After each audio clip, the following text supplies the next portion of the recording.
নির্বাচন নিয়ে যে শঙ্কা ছিল তা প্রধান উপদেষ্টার বক্তব্যের মধ্য দিয়ে কেটে গেছে। সুষ্ঠু ও অবাধ নির্বাচনের মধ্য দিয়ে রাষ্ট্রীয় স্থিতিশীলতা এখন নিশ্চিত হবে। জনগণের কল্যাণে ও রাষ্ট্র ব্যবস্থার প্রয়োজনীয় সংস্কারের জন্য চেষ্টা চালিয়ে যাবে বিএনপি। এসব কথা বলেছেন বিএনপি নেতা সালাউদ্দিন আহমেদ। রাতে বিএনপি চেয়ারপারসনের রাজনৈতিক কার্যালয়ে প্রধান উপদেষ্টার জাতির উদ্দেশ্যে দেওয়া ভাষণের প্রেক্ষিতে এসব কথা জানান সালাউদ্দিন আহমেদ। একটি জুলাই ঘোষণাপত্র আর একটি জাতির উদ্দেশ্যে ভাষণের মধ্য দিয়ে তিনি নির্বাচনের ঘোষণা দিয়েছেন।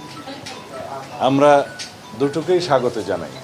জুলাই ঘোষণাপত্রের যে সমস্ত ঘোষণা তাকে রাষ্ট্রীয়ভাবে এবং সাংবিধানিকভাবে স্বীকৃতি দেওয়ার জন্য আমরা প্রতিশ্রুতিবদ্ধ। আগামী দিনে আমাদের নির্বাচনে মানুষের ভোটাধিকার প্রয়োগের জন্য যে পরিবেশ সৃষ্টির জন্য মাননীয় প্রধান উপদেষ্টা যে সমস্ত পরামর্শ দিয়েছেন সেটা অবশ্যই প্রণিধানযোগ্য।